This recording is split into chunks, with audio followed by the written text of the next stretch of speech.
Hi everybody, I'm Skip Elsheimer. Welcome to the AV Geeks Lunchtime Streaming Show, where we watch films from our past that were on 16mm that are either from our archive or from other archives where we have scanned the materials. This last film was part of the Mogul Brothers collection, which was a archive of, well, it was a library of films based in New York City that were rented out for a fee, or you could purchase the films. And it's part of a series. There's a couple of dwellers in blah. And so this is a kind of a hodgepodge of films that were shot. Usually what happened, what was interesting is around this time, you had a bunch of rich white dudes who were traveling the world. They were documenting what they were seeing with film. Then they would bring it back and they would do these lectures. Like they would do lectures at their travel group, or they would travel to go on little tiny tours at universities, and they would basically lecture. So what they would do is they would show the film and then talk about it as they were watching it. And then some of this footage got sold to distributors who would edit it up and put it in different things. So that's kind of how a lot of these films were. And so you have this documentation of these early early 20th century tribes all over the world with, unfortunately, a white person, rich person skew to it, which could be, if they're benevolent and smart, wouldn't be a problem, but then sometimes you run across ones where it's like regrettable shots and intertitles that show that they're just in it for laughs and are very unsympathetic to the people that they're capturing.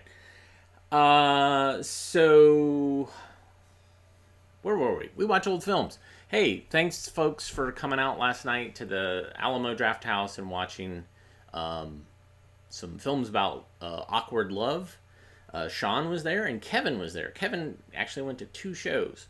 I don't think he came specifically to see my films again. I think that it just happened that it was between times that he was seeing films at the Alamo. Kevin and Sean, great folks. And what I hope to do, maybe, is start traveling more and actually going to maybe the West Coast. There's some tentative plans there about maybe going to Portland, San Francisco, LA. We'll see. I'm not 100% sure. Going there doesn't necessarily mean that I'm going to do a show there. It kind of depends on what I can manage. But let's go ahead and watch a film. It is Black History Month. So on the scanner, I have a film. And this is a wonderful musical film, and hopefully this will not get us in trouble. But this is not Safety Demonstration of the Bandsaw. This is Boogie Woogie Blues.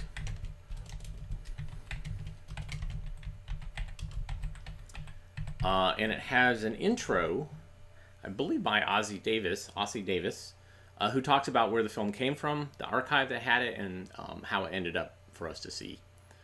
So here it is, Boogie Woogie Blues. Enjoy.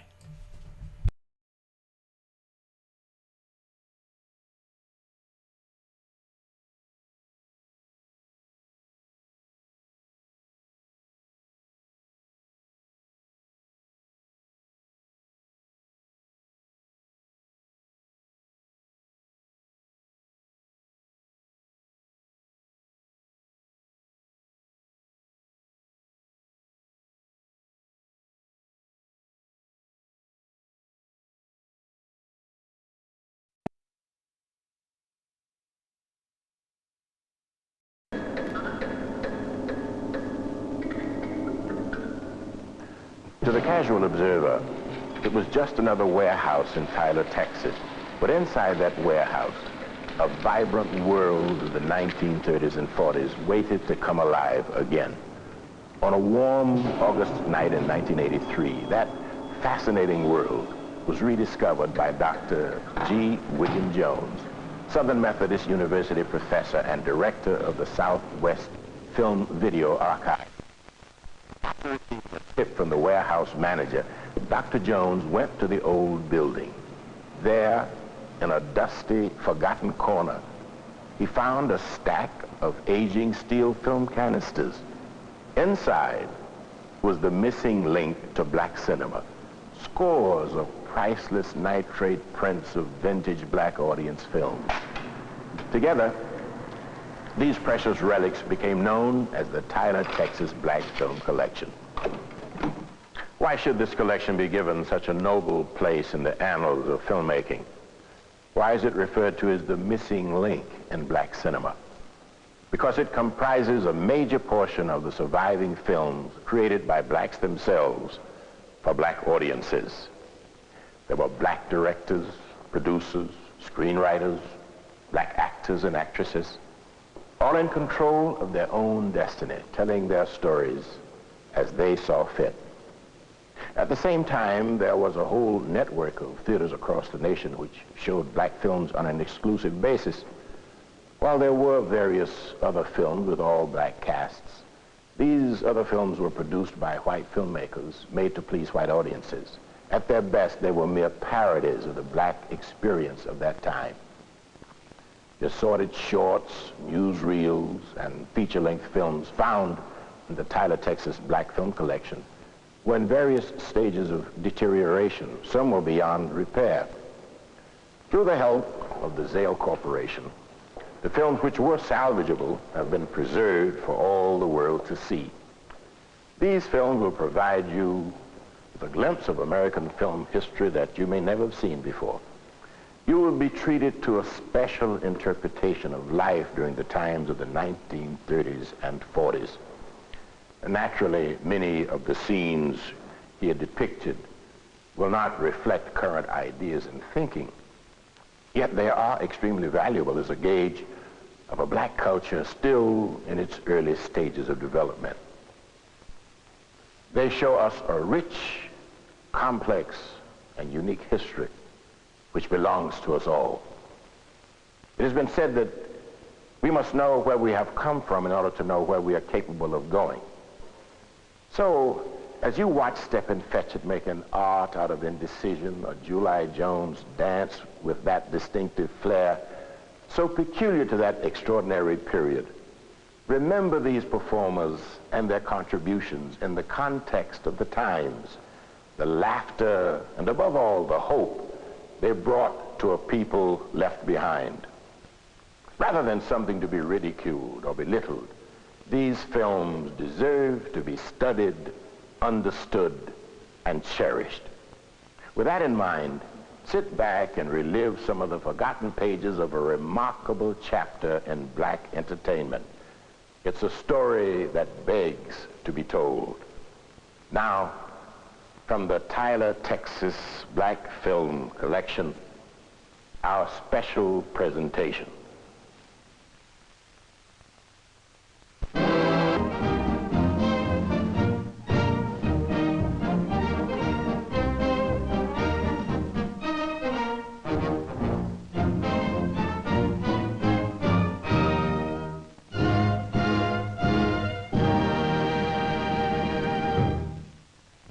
The world loves a lover. And for all the lovers, I'd like to do another favorite of mine that I had the pleasure of recording recently. Don't Take Your Love From Me.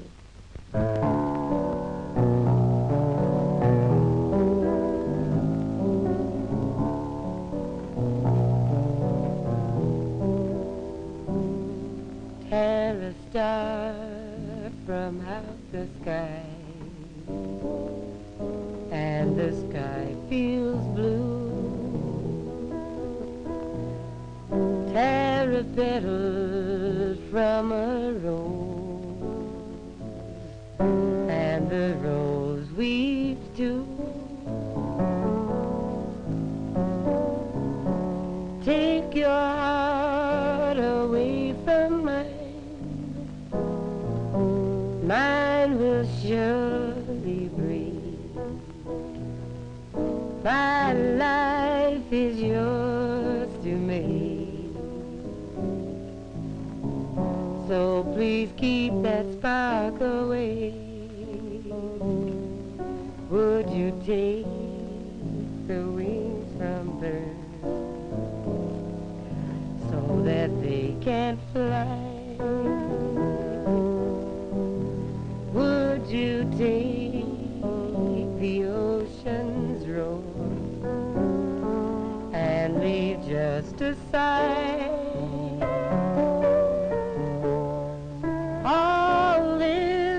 your heart won't let you do. This is what I beg of you. Don't take your love from me.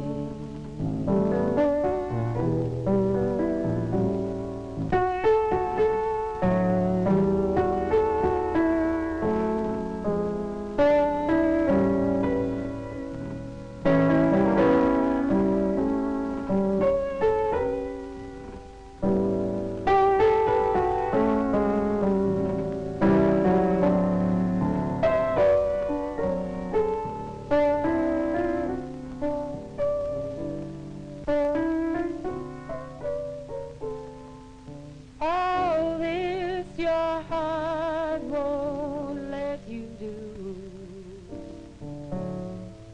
This is what I beg of you. Don't take your love from me.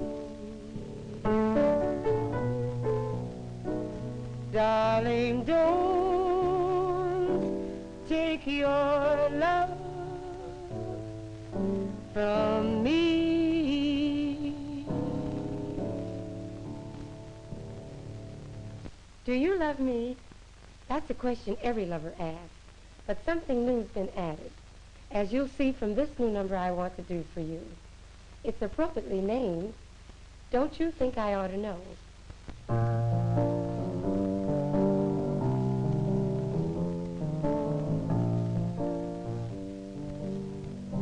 What they're saying, is it true? That your love is burning low? If this means you're really through, don't you think I ought to know? Dining at the club alone, I can feel the people stare. Do you think I made a score? Don't you think I ought to care? You know, darling, I always have such faith in you, and the young Jews fun. But like a fool, I live and learn that half a love is worse than none. If I can't have all of you, though I can't believe it so, if this means you're really through, don't you think I ought to know?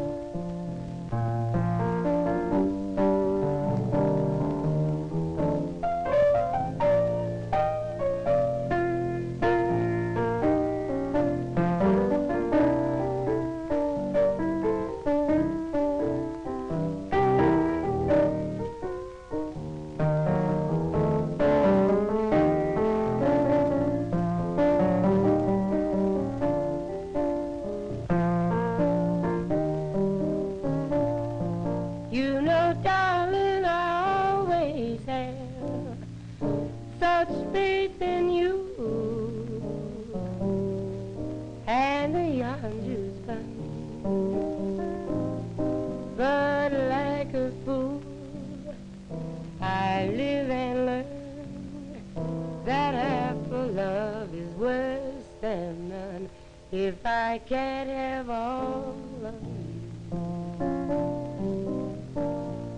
though I can't believe it so, if this means you're real.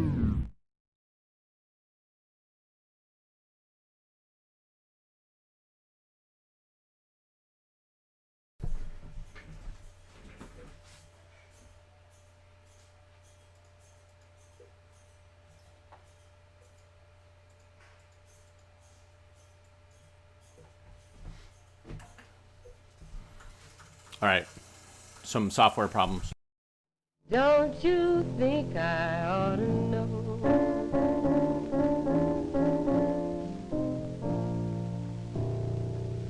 And for you lovers, while you're still holding hands, here's a bang-up number I'm sure you like. It's I'm Tired of Everything But You.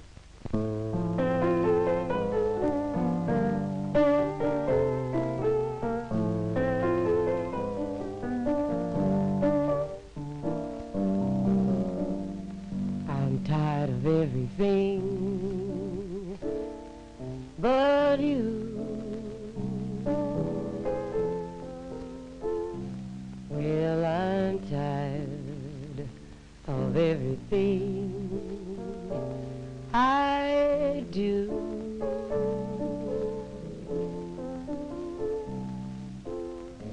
The evening brings the twilight, nightingale the starlight, and all it brings to me is just a memory.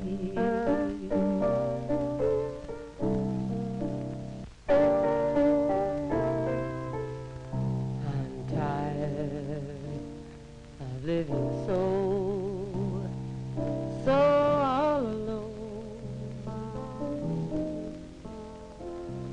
of waiting by that old telephone.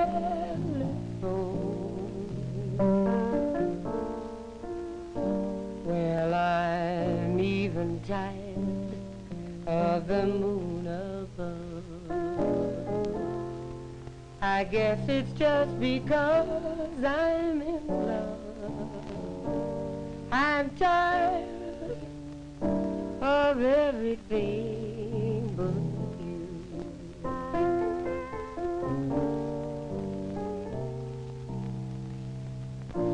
I'm even tired of the moon above.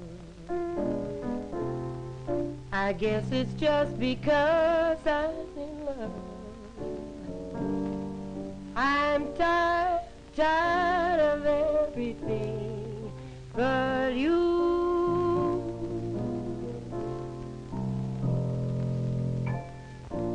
I'm even tired of the moon above. I guess it's just because I'm in love.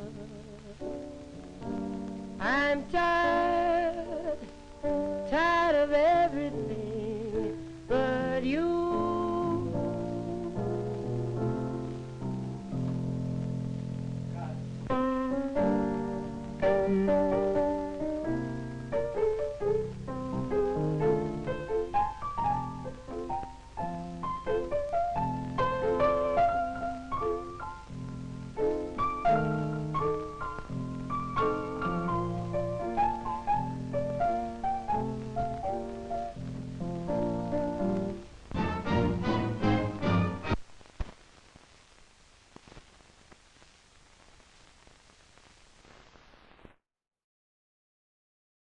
So what happened there was that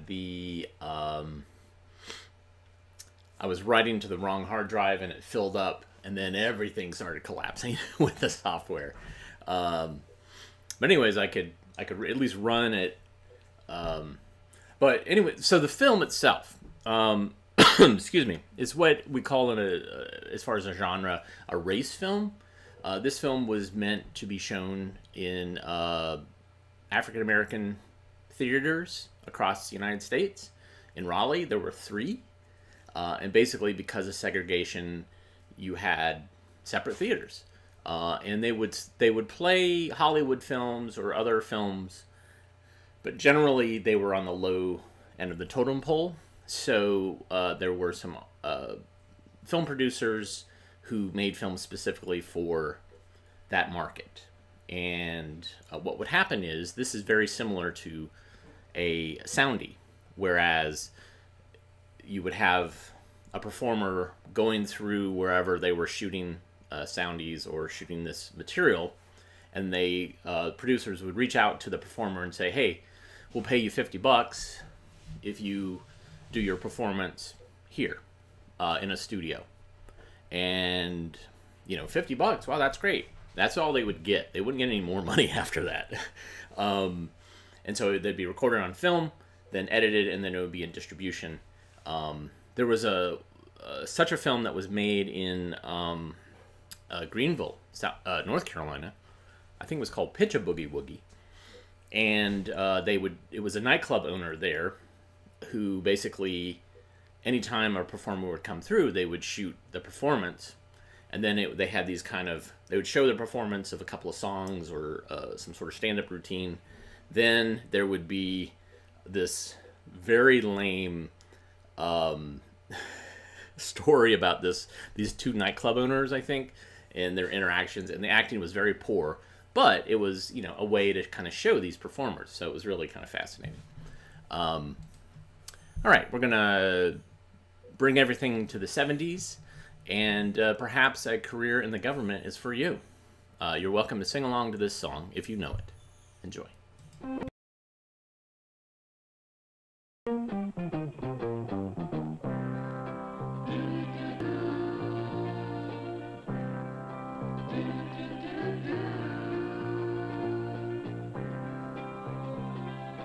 What you gonna do when the time comes and you have to earn your way?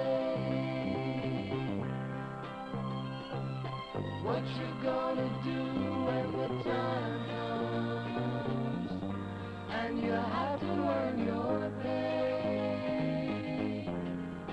What will you do when you're finally on your own? What will you do when you're finally on your own? What will you do? Sooner or later, each of us enters the world of work.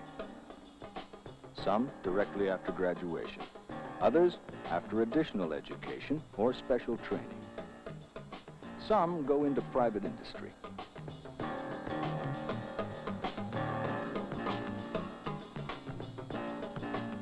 Some into public service, working for government, local, state, or federal. Today, 1 out of every 6 people working in the United States is a government worker, serving the public through some government agency. No other field offers you a better chance to make your town, city, state, and country, or the world, a better place. No doubt you studied about your government and its processes in school, how each level, local, state, and federal, works and functions. But how many of you ever considered a government career for yourself? This film will acquaint you with some of the careers found only in government. It will describe some of the technical and professional occupations present in both government and private industry, as well as show you how government has a need for people in almost every occupation that there is. This film will help you answer the question, is a career in government for you?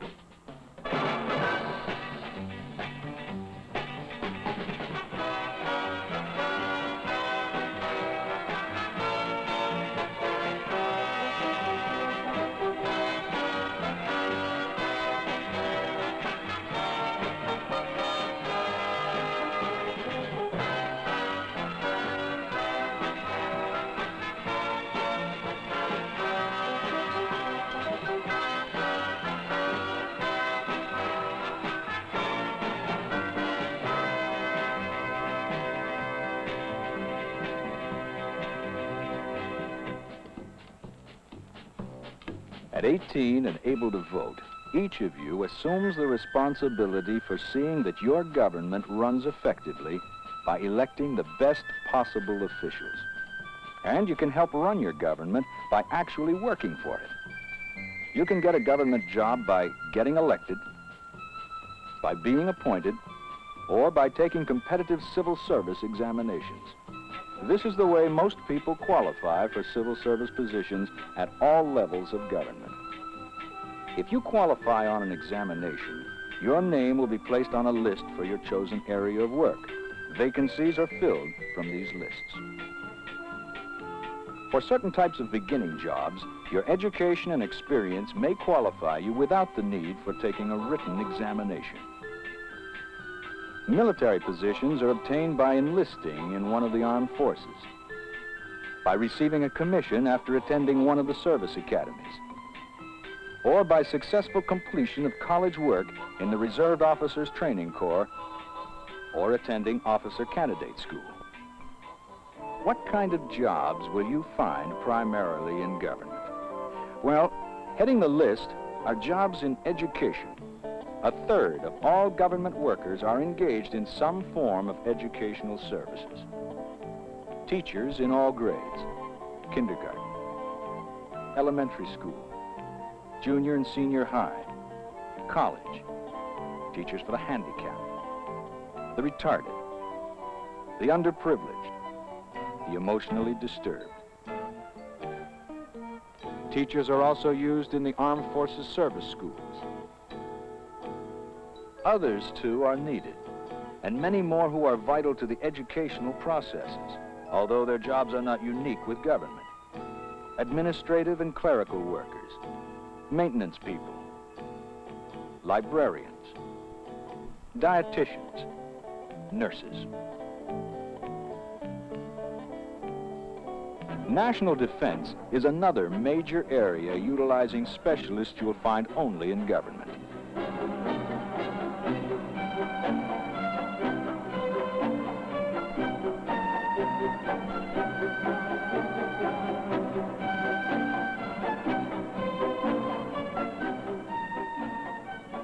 Many jobs can be found in national defense, which are similar to those in the civilian sector.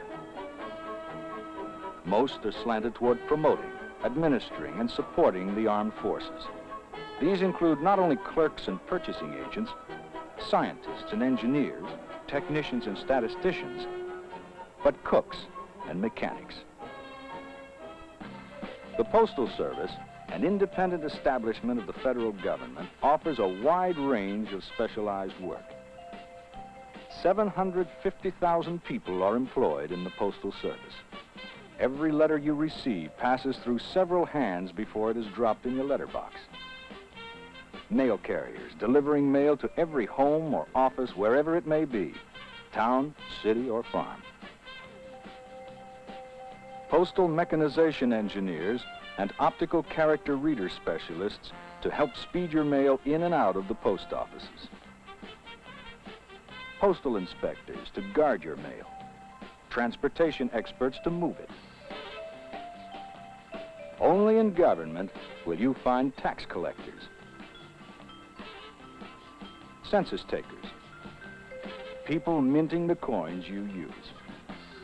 Other jobs to be found primarily in government are those in the protection services. Jobs protecting our lives, our homes, our property. Enforcing vehicle regulations. Maintaining our parks and forests. Protecting our power and water supply. Our fish and wildlife. Enforcing nuclear regulations and environmental and anti-pollution ordinances. Patrolling our borders and watching over our immigration quotas. Over 1 million people work in the protective services. If you're interested in law, the judicial branch of government offers unique careers that could lead even to appointment to the highest court in the land, the Supreme Court. Many supporting workers are needed in the judicial system. Legal clerks, court stenographers, marshals, bailiffs, process servers. Law librarians are needed to catalog and file laws, amendments, decisions, and transcripts of every case.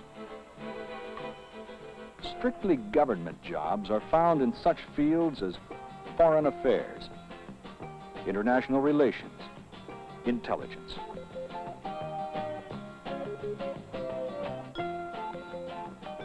As for the numerous job opportunities that are available in government and also in private industry, a vast number are found in the health services.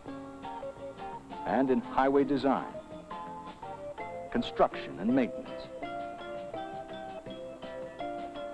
All kinds of professionals are needed in government as well as in industry.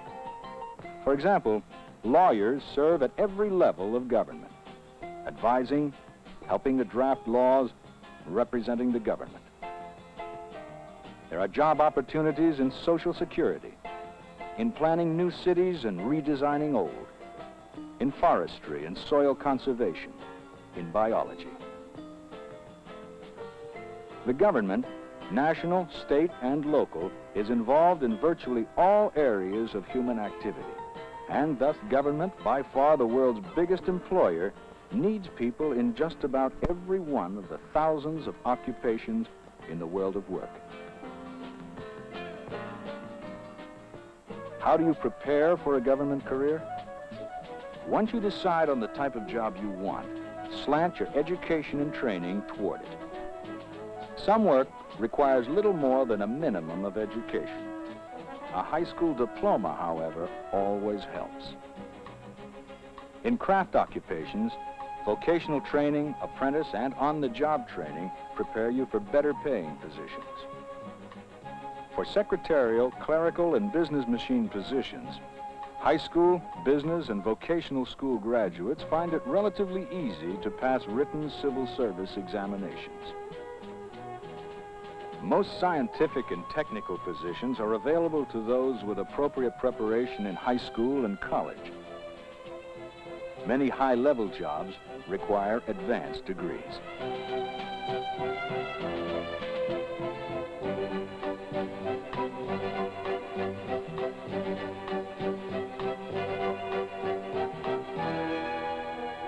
The armed forces offer free vocational and specialized training in many fields: engineering, electronics, air traffic control, map making, aerial and underwater photography, oceanography, nucleonics. To help government workers get ahead, the government offers many in-service and off-duty academic and technical training programs, and in many instances will foot at least a portion of the costs for courses at private institutions leading to college and advanced degrees. How about civil service salaries? The civil service pays well at levels comparable to those for work of similar grades and responsibility in the private sector. Automatic pay increases are yours at set intervals if you work competently. You get 13 days sick leave with pay each year. And vacation leave with pay starts at 15 days yearly and grows to 26 days after 15 years of service. In addition, the federal government pays a good part of your health and life insurance and adds much to the amount you pay toward your retirement fund. One advantage government offers is the opportunity to transfer from one federal agency to another in the same city or a distant city without loss of career rights. Veterans have an advantage. An honorable discharge gives a former GI extra points on civil service examinations, moving him to a better position on eligibility lists. As the population grows and the country's domestic and international programs expand, still more jobs will open up in government at all levels. Some jobs will be special to government, others similar to those in private industry and covering almost all areas of the world of work. You may be interested in one or more of the occupations you have seen, and you may like the idea and the advantages of working for the government. But whether you do or not, you will want to find out about all the career opportunities open to you in government and in private industry. You will want to see the other titles in the Library of Career Counseling Films and talk to your teachers, your school guidance counselor, your parents. You'll want to dig into occupational information available in your library. Find out as much as you can about careers for yourself. Only then, from all the careers you like and are suited for, choose your career. Let your guidance counselor help you make the choice, advise you on your prospects, suggest the further education or training you may need.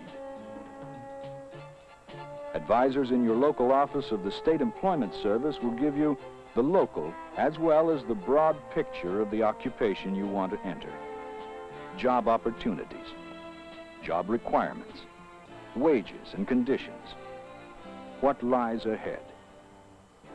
Discuss career opportunities available in the armed forces at your local armed forces recruiting offices. Plan ahead. Prepare now. The time and effort may be the best investment you will ever make. Your future is in your hands today.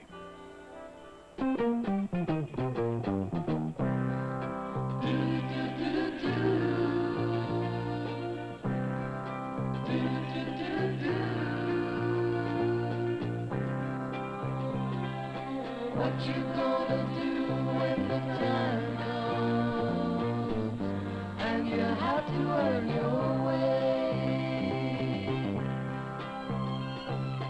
What you gonna do when the time comes and you have to earn your pay? What will you do when you're finally on your own? What will you do? What will you really do?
On. Oh man, I went through all that. My mic wasn't on. All right. So, dadgummit. All right. So I don't look at the comments when I'm talking. Anyways, this was on Found Footage Festival last night. George showed a clip of it for a tongue-touching tournament, and I'm going to show you the entire film. So, brace yourself. Enjoy. As a speech pathologist, I have had considerable clinical and research interest in the role of somatic sensory feedback in speech motor behavior. A relationship between abnormal somatic sensory functioning and abnormal oral motor behavior is being noted increasingly by both clinicians and researchers. In attempting to understand this relationship, it seems to me that we should be interested in the oral-facial sensory system in general, and in the manner in which it provides an individual with the types of integrated information needed for learning movements used in speaking, chewing, and swallowing. The perception of motion of the articulators probably is a synthesis of different sensations, principally kinesthesis and touch. Researchers such as Boyd, Cooper, and Law have called attention to the probable role of oral touch receptors in subserving a proprioceptive function. As Boyd theorized, it is possible that superficial sensations in the oral area have come to play a particular role in proprioceptive functioning, perhaps acting vicariously for specialized muscular proprioceptors. Based on current knowledge of oral physiology, we can postulate at least 4 tactile sensory skills that appear to have a priori relevance to the acts of speaking, chewing, and swallowing. 1. Detection of the presence of tactile stimuli and appreciation of minimal changes in tactile stimulation. 2. Spatial discrimination and localization of tactile stimuli. 3. Temporal resolution and discrimination of tactile stimuli. And 4. Appreciation of simultaneous bilateral tactile stimuli.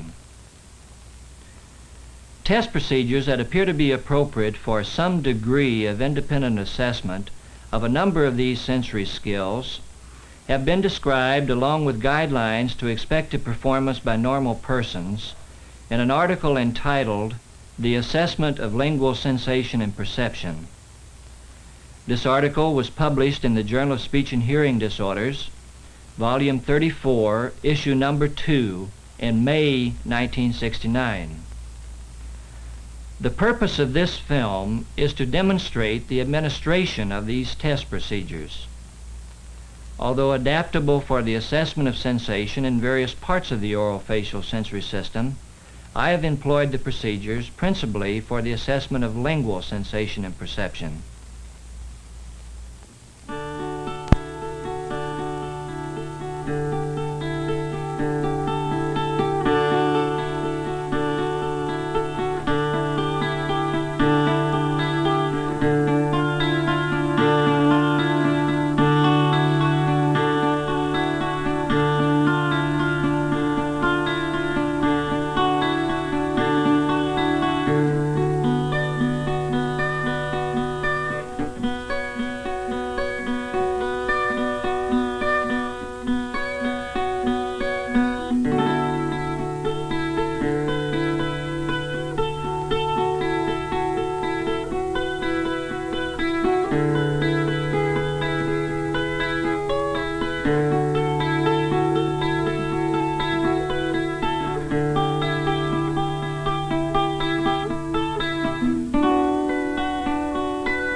Materials required for the administration of the tests are available commercially or can be readily fabricated.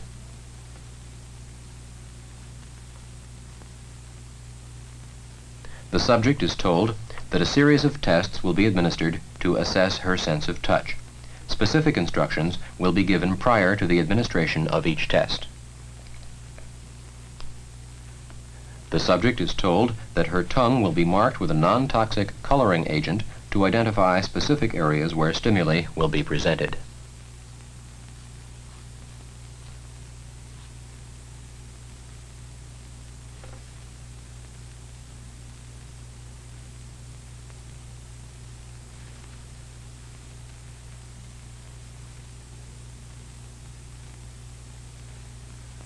These points of stimulation are marked on the tongue tip in midline,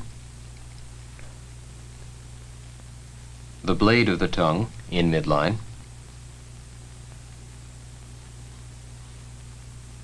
the lateral margin of the blade of the tongue on each side of the body,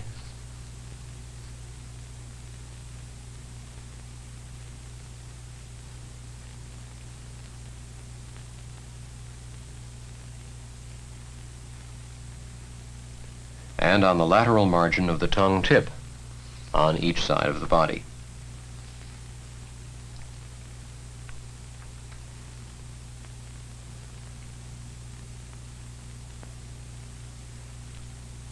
Tactile sensitivity refers to the detection of the presence of a tactile stimulus. Although a wisp of cotton is gross, it is employed as the traditional instrument for assessing tactile sensitivity on the tongue.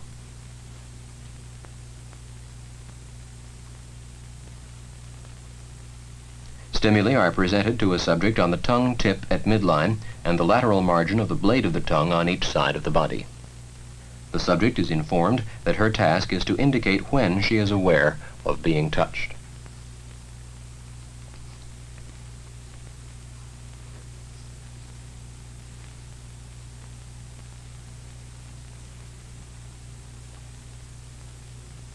A schedule of randomized stimulus presentations is employed so that 10 stimuli are presented to a subject on each of the 3 specified tongue areas.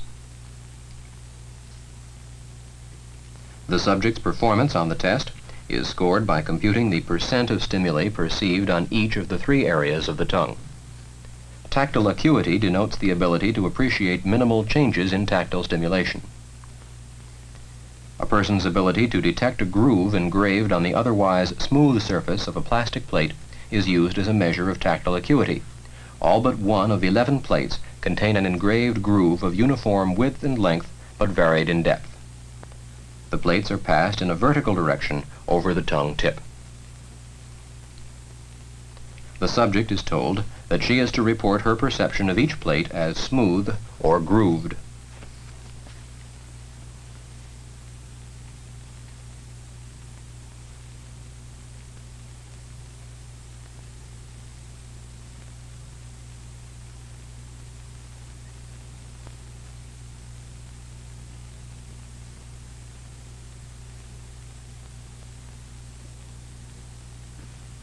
Employing the method of minimal change, threshold is measured by averaging the groove depth required for perception on 5 ascending and 5 descending runs.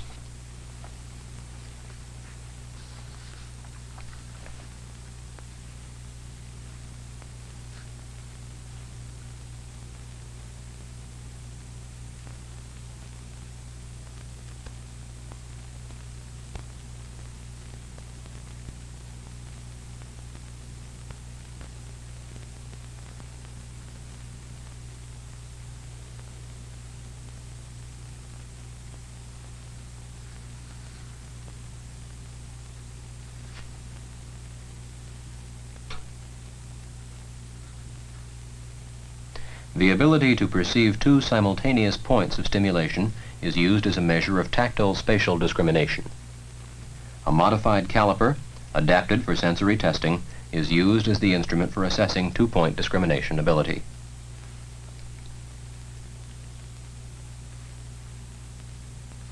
Thresholds for 2-point discrimination are established on the tongue tip at midline and on both lateral margins of the blade of the tongue. The subject is informed that when stimulated, she is to report her perception of 1 or 2 points. She is instructed to report 2 points only when she perceives 2 clearly distinct stimuli.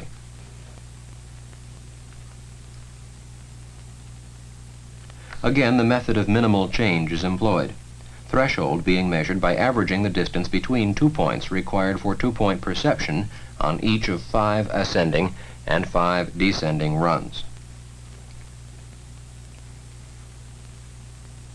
Increments of 0.025 inches are used for each run.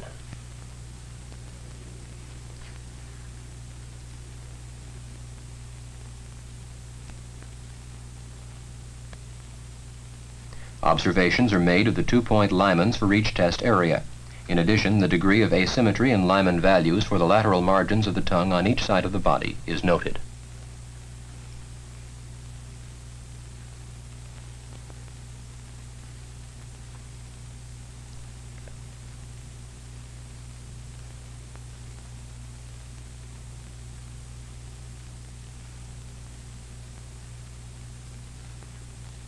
Tactile localization ability refers to the spatial localization of tactile stimuli. A stylus is used to stimulate the tongue. Stimuli are presented to a subject at 6 points on the tip and the blade of the tongue.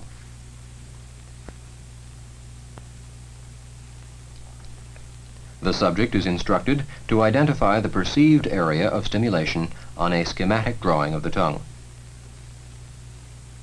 A schedule of randomized stimulus presentations is employed so that 10 stimuli are presented to a subject on each of the 6 specified tongue areas.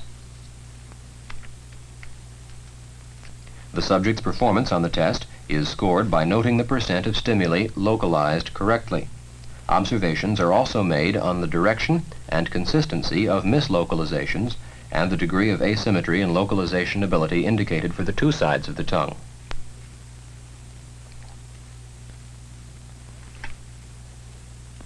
Tactile extinction is the inability to appreciate simultaneous bilateral tactile stimuli.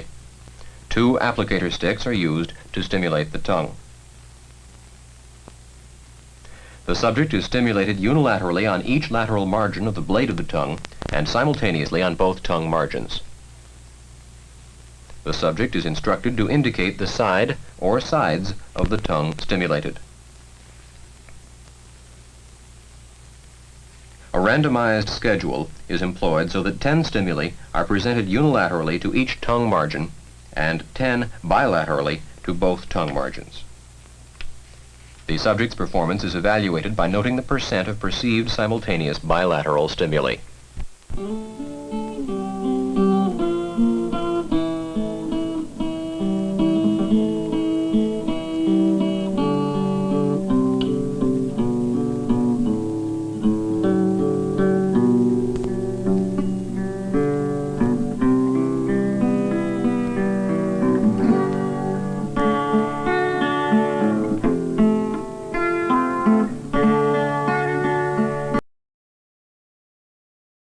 Microphone first before I turn on the webcam. Yeah, so you saw it here.